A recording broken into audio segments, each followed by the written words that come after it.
Hey, I'm Jon Gordon with Positive University, and I'm here with head coach Sean McVay, head coach of the Los Angeles Rams, one of my favorite people on the planet, an incredible leader. Sean, thanks for being with me. Oh, I appreciate you having me on Positive University, John. Sean, I was thinking about this. It's 9 o'clock my time, 6 a.m. your time. What time do you get up in the morning? What's your morning routine look like every day? Well, it's almost embarrassing, John, but I go to bed early, so I'm waking up around 4:30. But I like to get a workout in the mornings. Now that we're just having meetings and we're not really practicing as much, I got to get some energy out early so that when I can sit in those meetings, I have a little bit of patience. So about 4:30 you start. You have to drive to the facility, right? How long is that drive? Drive's about 30 minutes, so it's a good chunk, and you get a chance to listen to some things. And really, for the East Coast, it's a good chance for me to catch up with my parents a lot of times. But sometimes I just need a little bit of alone time to think, and it's a good little drive. And usually, you don't hit any traffic when you're driving at those times. Exactly, I love that. So take us back now.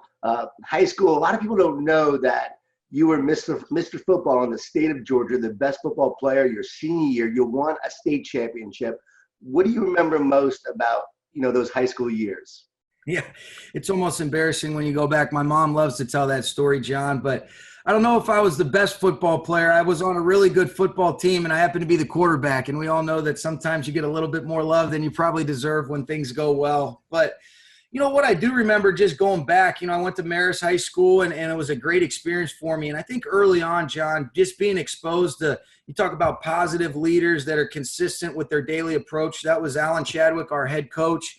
And then you form some special relationships with, guys that I'm still extremely close with to this day. And I think there was really something special about when you achieve something with a group of people, you always remember that. And I think we did things the right way. And it was a special experience and something that really you draw upon as you get into college when you're playing, and then when you get into the professional level coaching. And it was such a great experience. But being able to have that success also makes it more fond memories to look back on as well. When you were a high school player, did you know that you wanted to coach as a career? It's a good question, John. I knew that I've always been so passionate about the game, going back to really, come from a football family where my grandfather was in coaching. He was a general manager. All my uncles and my father, they played. And, when you get into the game, you know that you love it. You love being around the competitive atmosphere, what this sport brings, how it brings people together. As far as was it coaching? Was it getting into personnel or scouting? I knew I wanted to be involved in football in some form or fashion. And when I got an opportunity to start coaching right when I finished my career at Miami of Ohio, it was something that you realize what you love so much about coaching is the interaction with the people, with the players and coaches. And, it was something that you fell in love with right away. So you played at Miami of Ohio. What did you learn from that experience? What did you learn most from playing college football? Yeah, I'll tell you what, John, it was really, for me, fortunately, things went really well in high school. We had a lot of success as a team. And, I think a lot of times when you go into college, you've got these expectations. And I was realistic about, being able to play at the professional level. But, you expect to go and do well. And went through some struggles and some adversity as far as some injuries where I had an ankle surgery where I was playing as a freshman, and you kind of fight through it as a sophomore and a junior. And just a lot of things that kind of compounded to where, when you really look back on it, you face some adversity. And while it might have been minor, I think it forced me to learn a lot of lessons. You really look at what is your true measure and your value as a person and different things. And I think it gave me a perspective when, things didn't go the way that you planned, but to really look at, it's about the relationships you build. It's about making sure that what you place your security and your value in as a human being isn't strictly, reliant on your performance or whatever it is, a lot of these outward expectations. I hear you talk about, being inside out. And I think a lot of times until you have those perspectives, you are outside in as opposed to inside out. And I certainly was that as a college student. And that perspective is something that you draw on when it didn't go the way that you wanted it to. And so you went into coaching right away, right out of college. What was your first job? Yeah, no, this is where you're almost embarrassed, but you feel so fortunate and blessed to come from a football family, and you don't shy away from the fact that I got right on with the Bucs and when Jon Gordon was the head coach. And things like that don't happen, John, unless you have a grandfather who was able to establish such a good legacy for our family. And the timing worked out perfectly where there was a guy on the staff that was leaving to go take another job, and you kind of come in and fill in really as an assistant to the assistants, and just doing whatever you can to get in the building and be of assistance to the coaches, and just try to be a fly on the wall and learn as much as you can. And for the young coaches out there watching this, they want to make their way. You were just a young guy trying to prove yourself. What's your advice to them? Yeah, I think that's a great question, because a lot of times when you get into an opportunity in an environment like that, you want to immediately show why you belong. And I think some of the best things that you can do is just listen and learn, and then eventually if the timing's right, then that's when you give your input. But, I've always heard different guys. I've heard you mention it. I've heard, John C. Maxwell, where you talk about listen, learn, and then you lead. And I think that's what the best guys do. And when you're around great people that are better than you, that you can do that with, that's something that I feel so fortunate being exposed to a Jon Gordon and some of these other coaches at such an early age. But just make sure you're listening, you're learning, you're taking all that in, and then you're able to apply that knowledge when the opportunity presents itself. Would they ask you your advice on plays and different offenses?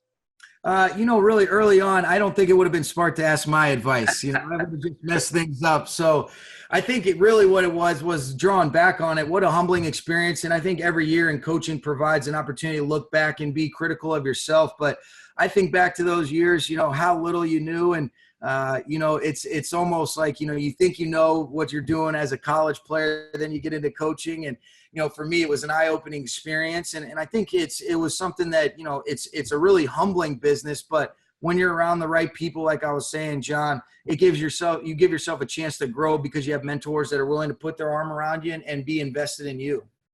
When did you start thinking, I know what I'm doing here? Yeah.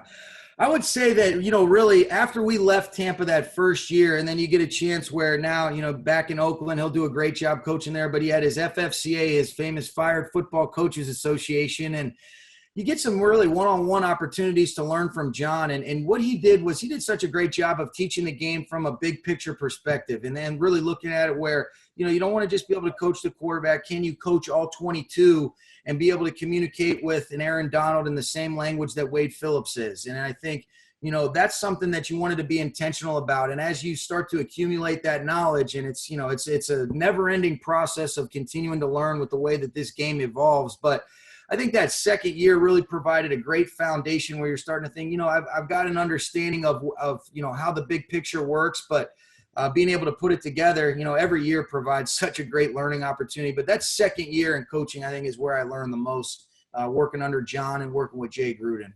Where'd you go after that? So then we went to the United Football League, which was basically it was a professional league where there was a lot of former NFL players, and then some guys that might have been on the fringe area of kind of some undrafted free agents that maybe didn't make the team.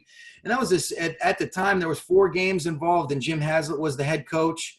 It's funny because we went 6-0. I was coaching for the Florida Tuskers, where Jon Gordon was the offensive coordinator and Jim Haslett's the head coach. We went 6-0 in the regular season, and then we lost to our special teams coach, John Fossil's dad, Jim Fossil, in the championship against the Las Vegas Locomotives. Graham Gano actually kicked the game-winning kick. And that was I still haven't gotten over that one, John. So you leave the NFL, you go to this other league, right? And yet you're still learning, still growing, and those relationships you develop there actually lead you back into the NFL, right? Yeah, it was a great opportunity because really you got a chance to coach in your second year, and there were some limitations on what the defenses could do that I think provided a platform to where how do you present, how do you communicate with the players, learn about that dialogue where it's not all about transmitting information, but, being able to receive it back and then have a conversation about how to help the players understand that everything we do is intentional. And, we're asking it to try to help you reach your highest potential in a positive, authentic way. And then that led to the opportunity to get on with the Redskins with Coach Shanahan and with Bruce Allen as the general manager. And I was there for 7 years, and, what a great experience that was, just being able to learn, in a variety of different roles and people that were, great to me. When you went to the Redskins, what did you start out at? What role? I was really, the offensive quality control coach, working closely with the wide receivers and, basically assisting Kyle Shanahan, who was our coordinator at the time, and, kind of just getting him ready for the week, whether that be breaking down games, making preparation tapes for his meetings, things like that, drawing the pass game, so for the playbook. So it entailed a lot of different roles, and then you're working closely with Keenan McCardell, who was our receiver coach at the time. And it just so happened that John Embry, who was our tight ends coach, he ended up getting the head job for Colorado University, and Coach Shanahan was gracious enough to be able to let me, for the last quarter of the season, you're in essence interviewing for that job. And I was kind of doing both roles. He let John leave to go start his recruiting just because of what an important time of year that is as you're trying to piece together your recruiting classes. So coached the tight ends and did that quality control role for the last quarter of the season, and then that ended up leading to getting promoted into that tight end role full-time the following year. And then when did you become the offensive coordinator? What year was that? Well, we did that for a couple more years, and then when Jay Gruden came in the 2014 season as the head coach, our previous relationship going back to the United Football League days, working together with the Bucks, our family history, we remained close when he was still at Cincinnati. And, he promoted me up to offensive coordinator. I did that with him for 3 years, and it was a great experience, very humbling, and it wasn't a smooth road, I guess, because that first year it was a struggle. And I think it makes you appreciate the good times where you go 4-12. We went through a lot of adversity. Things didn't go the way you wanted, but you learn about how to keep an even keel perspective and to not get too high or too low. And you really see what people are made of when they do go through some of that adversity. And, to Jay's credit, I thought he did an excellent job of keeping the team together, found a way to try to improve our roster, maintain the culture and some of those core values and beliefs that we wanted to instill in our players. And then the following year, in 2015, we're really going through some things where at one point, I want to say through 12 games, we're 5-7. And, guys stayed together. We found a way to win 4 straight to go 9-7 and actually win our division. Kirk Cousins did a great job playing quarterback, leading the way. But, I think it all goes back to fighting through some adversity. 15 and 16 were great experiences. And then after the, 2016 season, I was fortunate enough to be able to get an opportunity to interview for this job. And here you go. Yeah. One last question on the past. What was it like working with Kirk Cousins and the different quarterbacks you worked with, leading up to the point of the Rams? But what did you learn along the way? And how old were you when you were the offensive coordinator at the Redskins? Yeah, when I was first promoted offensive coordinator, I was 27, and so it was a good experience. And I think what was so unique is when you get into that role, especially because of how closely you're dealing with the quarterbacks. We had Robert Griffin at the time, Kirk Cousins, and Colt McCoy, and a great group of guys. And then the 2014 season, you see Robert play some games, have some success. He gets injured. Kirk comes in, does a nice job.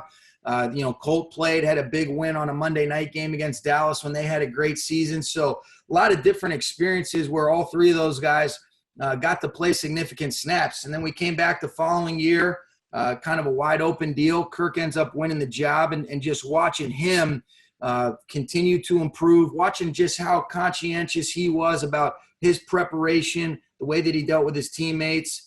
It was something that was special to see. And then I think as he was able to just trust his process, you saw the incremental improvements and watch the confidence grow, especially that last quarter of the season where we ended up finishing 4-0. I thought he really took his game to a new level, and it really propelled our team to a division title. And then the following year in 2016, you're working with both Colt and Kirk again. And, for me, those are guys that I still am very close with, John. And those are relationships that you hold dear to you because you're invested in them. You believe in both of them. You know what they're capable of. And you feel fortunate to get exposed to special people that help influence and affect you as a human being in the right way. Those are guys that keep you accountable as a coach because they're going to have the right questions. And then also just watching them lead, both different personalities, but in their own way, and how players received that, I thought was unique because they were both just authentic and genuine in their approach. And that was something that I definitely took away from being around them. Yeah, I love that. I remember Colt McCoy was a senior at University of Texas. Yeah. I went and spoke to the team. First time ever speaking to a college football team, and there Colt was. Got a chance to know him, as a college student. So I've been rooting for him ever since. Big fan of Colt, kind of person he is, the leader he is. Do you have to coach different quarterbacks differently? Do you coach the person or the quarterback? Yeah, I think you coach the human being. And I think while you want to be consistent in your dealings with players, you want to understand the intricacies of their personality and how they respond, because ultimately what we think as coaches, and that's really a philosophy that, you've carried on, and it's been pretty consistent with all guys that I've been around. And we definitely want to implement that here in LA, John. But, good coaches help their players reach their highest potential. And I think in order to be able to do that, it starts with being able to connect with them as a human being first, build and develop a relationship so that foundation exists that enables you to coach the player in a manner where they know, hey, I'm not criticizing you. I'm coaching you because I care about you. And I think when they know you're in it with them, you care about the human being. This is something that everybody's always said. I've heard my dad say it. I've read it in some of your books. People don't care how much you know until they know how much you care. And that's something that I fully believe in. I know our coaching staff shares that same feeling. And I think our players respond to that because they can sense, from their intuition, hey, is this real or is this just a business form? And while there are oftentimes tough decisions to make, everything foundationally starts with those relationships. Yeah. So now you become the head coach of the Los Angeles Rams. I mean, incredible opportunity. You have to come in, you have to build a culture, you have to lead this team. Where do you start? There's a lot of leaders watching this. Maybe they're becoming a manager, they're stepping into a leadership role. What would you say to them, and what did you do?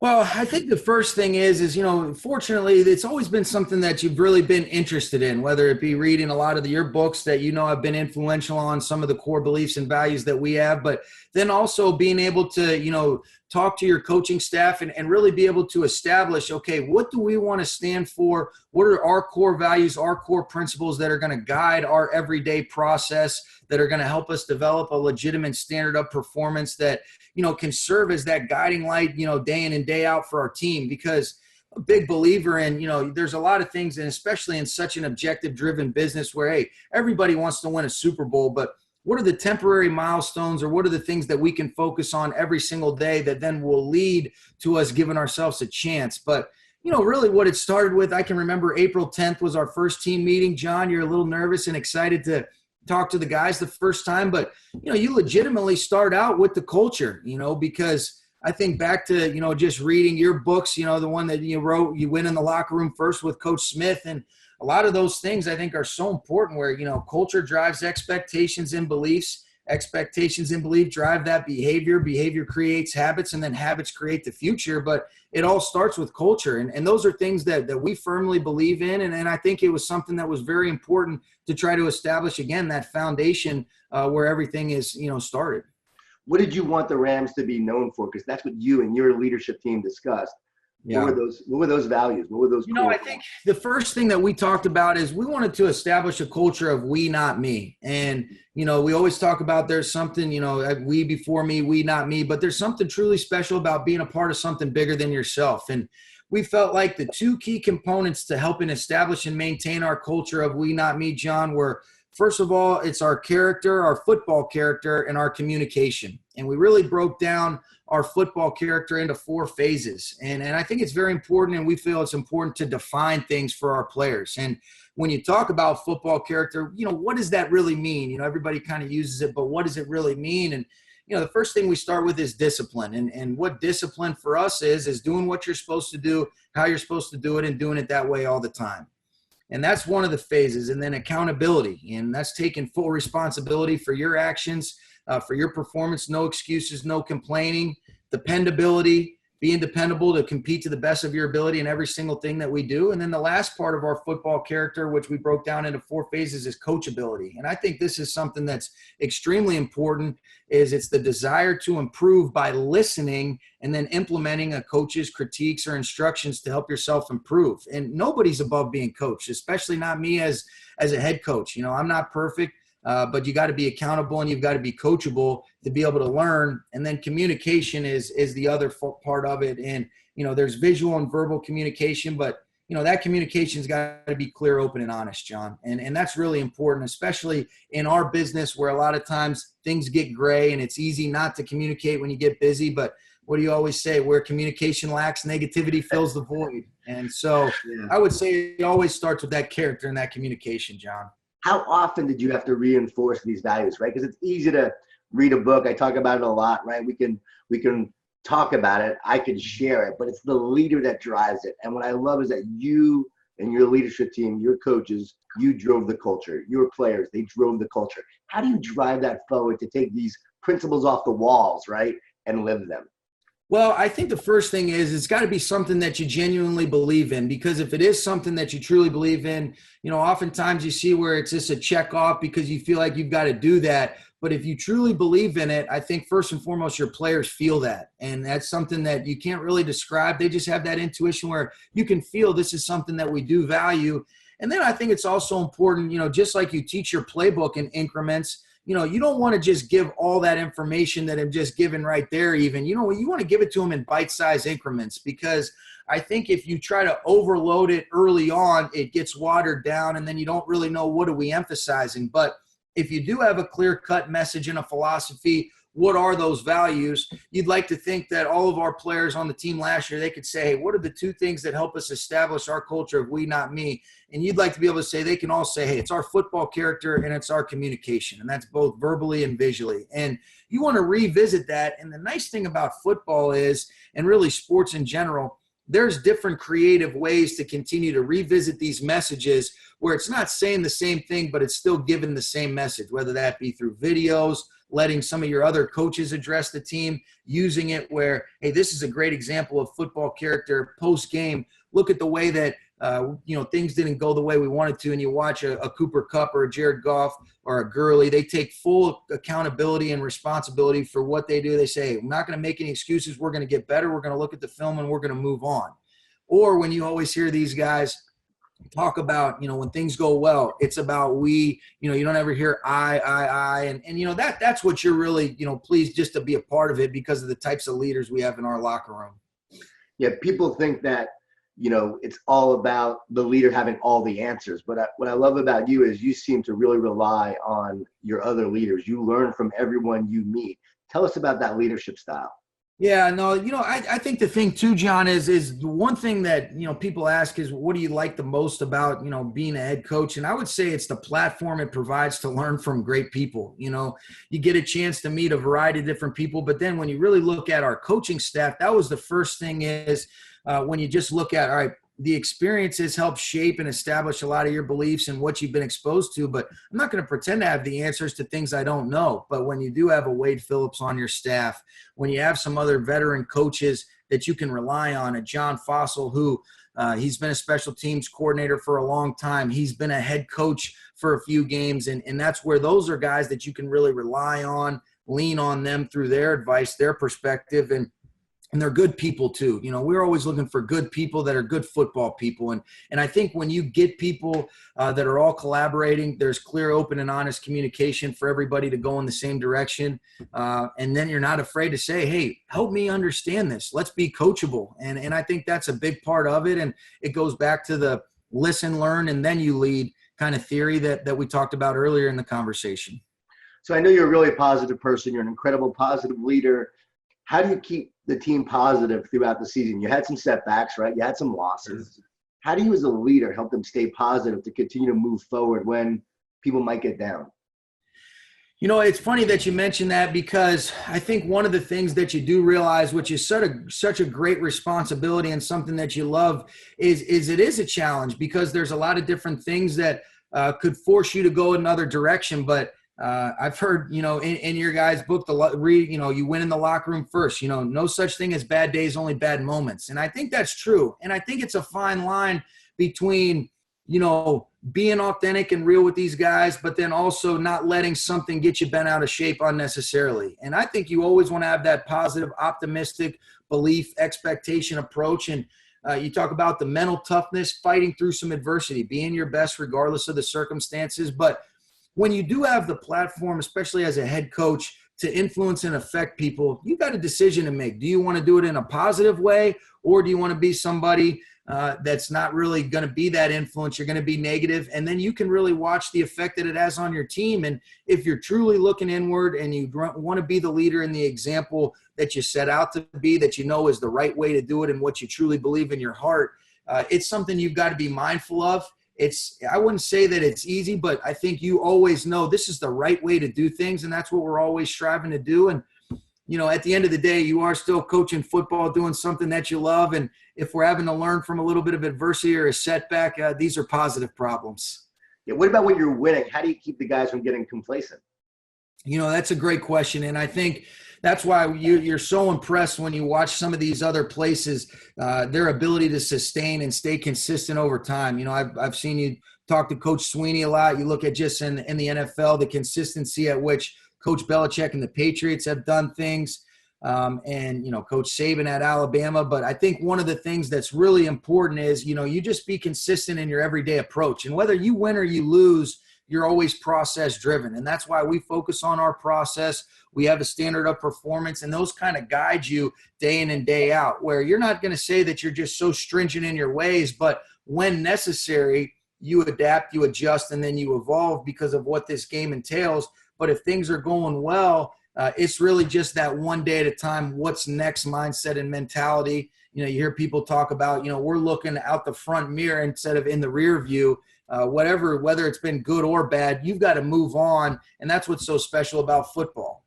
Yeah. I mean, your guys were amazing. I remember speaking to them in training camp, and there was an energy there. There was a hunger. You could tell they were ready for something great to happen. They had been beaten down in the past, and they wanted to accomplish something great. So now they've tasted some success. You had a really strong season, not the greatest season that you wanted, right? But you still had a great season. So what's the attitude going forward now as you step into this new season and move towards that? Well, I think the great challenge for us, Jon, is there was a foundation. And I think what we would say is we took a step in the right direction because we had really good players in this building, especially some young guys that you can build around. And then I thought we were able to inject some of the right veteran players, drafted good high football character players. And I thought they all gelled together well as a team. And for us, we've got players that are smart enough to know that whatever we did last year is last year. And that certainly won't get us a first down. It won't get us a sack this year. We've got to earn it every single day. And oftentimes, I heard Coach Wooden talk about it before, when you've had previous success, if you think that you're going to just show up and achieve that same success, it's actually going to take that much greater focus and concentration. And, everything for us is about finding everybody to, bring them together and help them reach their highest potential for the team. And that's really what we focus on, and those are things that we believe in. And a lot of times, if even let's just say you don't have the same sort of record, you could be playing better if you truly are process driven. And we're firm believers that if you focus on the process, eventually those results will take care of themselves. And for us, it's going to be about going back to work, laying out that foundation. I think it's going to be really important. You find different ways to continue to maintain the same culture that you've tried to establish with your players, with your coaches the previous year, but then maybe implement and inject a couple other key principles that maybe are some things when you look back, all right, here's what would help. But I think our core philosophy will remain the same. And that's really how we'll start out our offseason program as well. I love it. Mike Smith always talks about the importance of having, leaders in the locker room. It's not just the coaches, right? It's the leadership. You had Andrew Whitworth. How important for you is leadership in the locker room? I think it's extremely important because those are the guys, our players are so important. And when you have guys like an Andrew Whitworth that you mentioned, you talk about the influence and effect that we as coaches have, he really becomes that. And then as well for myself, what a great person that's seen it done the right way in a lot of ways for a long time to be able to lean on for his perspective. And he's got such a unique way about connecting with his teammates, being receptive to coaching as a guy that, he's a first-team All-Pro player, as I jokingly say, he's 35 years old. He's like a fine wine. He's getting better with age. So it's really incredible. But those guys, what they do for your team and how they affect and influence their teammates and know, hey, let's do it this way, or even help you get a pulse of maybe if we're doing something different, all right, let's adjust, let's adapt to it. And that's where, those guys are instrumental. I think it says a lot about him when he comes in his first year as a free agent and he's basically unanimously voted on as a captain. And his teammates surely respect him. And he's a big part of a lot of the success we had last year. Awesome. Well, I love to ask a few personal questions. I do the Triple H, right? Hero, hardship, highlight. Great exercise to do with teams, but I want to ask you, so who's your hero? Who's one of your heroes? One of my heroes is definitely my dad, Jon. And I think it's because when you talk about what does leadership look like, and I'll never forget, when I got a chance to do an internship, he's been in advertising sales. he was actually at the time the general manager for the Fox affiliate in the Oakland, San Francisco market at KTVU. And, there was 300 plus employees in that building, and watching him call everybody by a first name basis, be consistent with the way that he dealt with people in an authentic and a positive way, and how that influenced and affected the environment. It was really unique to be able to take a step back. And I think at that age, that's when you start to get interested in those kinds of things. And it gives you a real appreciation. And looking back, I'm so fortunate to just have been around him because of the way that he went about his business and dealt with people. And it always started with the relationships, and it was real. And, he was a good communicator as well. And oftentimes in leadership, you've got to be able to sometimes have uncomfortable conversations, but I don't think you could ever say, I didn't know exactly where I stood with Tim McVay. And he was always clear, open, and honest. He had a nice humor about himself with how to interact with people. And I always watched he could adjust, and I think there's certain people that know how to deal with a variety of different types of people that they're around, but still be true to their own personality. It's not like you're fake with one and then you're yourself with the other, but it's being adaptably authentic. And I thought that was really unique that he did. And, that's why my dad is definitely my hero. I love that. And it's so cool because the same principles apply to sports and business. People often ask, do they relate? Of course, they are the same principles. I found out the other day, met a guy who worked with Dabo Sweeney when he was in real estate sales, commercial real estate. And he said the guy would show up every day on fire. And he was out there like just getting more and more deals. And they just like took off as a company when Dabo was there. So the same principles in business he used for Clemson. That's awesome. Yeah, that doesn't surprise me that he was bringing juice to whatever he did. Exactly. All right, so now the next question is a hardship you faced, a defining moment in your life that helped you become who you are today. Yeah, and I think it really is a demonstration of how blessed I've been in my life that this is really your hardship, John. But going back to, I think really when you go play college football, things don't go the way that you want. When you've got these expectations and at the time you feel like your value is all in what you perform as a football player because that's kind of been your identity. And when things didn't go the way that you wanted, I think it helped get a perspective where you go through some adversity, you get some injuries, you're not able to, have kind of some of the accomplishments that you set out to achieve. But I do think that perspective that I gained kind of helps you mature as a person and really realize, what really is important, helps you kind of reestablish, what your self-worth is predicated on. And I think a lot of times I was putting my self-worth in the wrong places. In that adversity where you go to college, you break your ankle, you have some thumb surgeries, you end up having some fractures in your ankle as a result of the way that you're rehabbing, that forces you to kind of reevaluate. And I don't think it was until after the fact that I could truly gain an appreciation for what that helped do for me. But that's been the hardship, but I think that also helped gain a perspective. And it also helps you have the human element, especially for the players you're dealing with, when they go through some form of adversity, to know that, hey, we're with you, want to help you try to work through this. And I think it's helped kind of not forget the human element that sometimes can be forgotten, especially in such a production-driven business like the NFL can be at times. Yeah. What about your highlight? What's one of your highlights?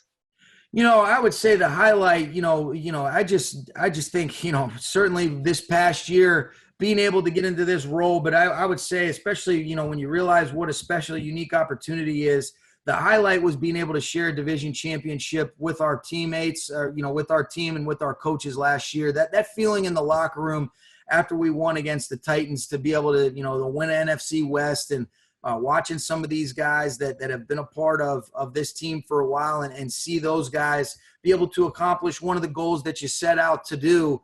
That's special. And I don't think you can ever replicate that feeling in the locker room when you really do something together as a group. And that's really where you realize that football is the ultimate team sport, watching all the different contributions, especially in that game where really it was truly all three phases coming together to culminate in an NFC West title. And to be able to do that and to share that experience was certainly something that in my most recent memory was a big highlight. And hopefully that won't be the last one that we have as an organization and as a team. I hope not as well. That's what I love about you. You were named Coach of the Year, and then that's not your highlight. It's really the team highlight that matters most to you. Love that. Well, I appreciate that. That's, when you get something like that, though, you truly do realize that's a reflection of our players and our coaching staff. And, if you're not able to have success as a team, you're not even in a position to be able to compete for awards like that.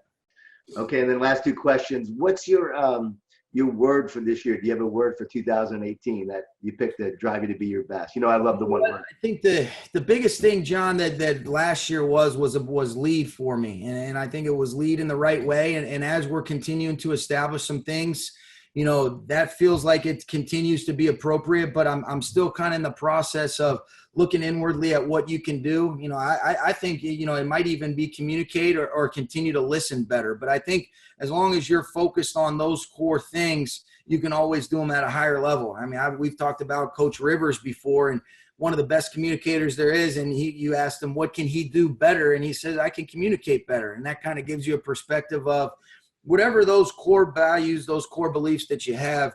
Let's see if we can continue to know that it's a never-ending process of learning, of listening, and continue to improve. And that's something that we'll focus on here, and hopefully that'll never change. And then what are you excited about going forward? I know that, you've already had so many amazing things happen, but looking forward to this year beyond, what are you really excited about right now? Right now what you're excited about is figuring out a way to improve off of some of the positive things we did last year. And I think you're also excited about, it's a little bit slower pace than what it was. Last year and this time of year, you're working in season hours as you're trying to get together and lay out schedules. And now it's really, our big things that we talked about as a coaching staff is, now that we've had a foundation in place, certainly last year doesn't do anything for what we accomplished this year. But the fact that we did lay a good foundation with our players, with our coaching staff, it's about adapt, evolve, and continuing to focus on improvement. And for us, those are the big three things. So, and we'll do that. I'm excited about just continuing to attack it and try to get better for our coaches and for our players every single day. And, fortunately, you get up and you're excited to come to work, and you work with people that you enjoy, and it makes everything more fun. Are you always thinking of new plays? You have such an offensive mind. Are you dreaming about plays ever? Yeah, I would say my girlfriend always jokes that, do you ever stop thinking about football? And I said, I wish I could a little bit. I'd probably sleep a little bit better, but it's a good thing. I'm excited about being able to study some of these other teams too. You look at what a great job Philadelphia did offensively. You look at New England, New Orleans is consistently up there. So, this offseason also, when you're not so focused on trying to just get everything set, provides an opportunity to study some of these other teams around the league and see if there's some things that they're doing that maybe fit with how we want to operate offensively. And, getting to spend more time with the defense too. I love sitting in there with Wade and his staff and learning from those guys. So I think just being able to slow down and be a little bit more intentional about keeping the main thing, and that's our coaches, that's our players, and focusing on putting out the best football product that we can. Well, Sean, thanks so much for joining me. I appreciate the way you lead. I appreciate who you are and ultimately the impact you have, not just as a coach, but the platform that you have, and now you're sharing this with others. So I know in Positive University, a lot of people are going to be inspired by your message. So thanks so much. Well, hey, I appreciate you. You know how influential a lot of your stuff is on me and the way that we operate. And hey, I'm thankful for you.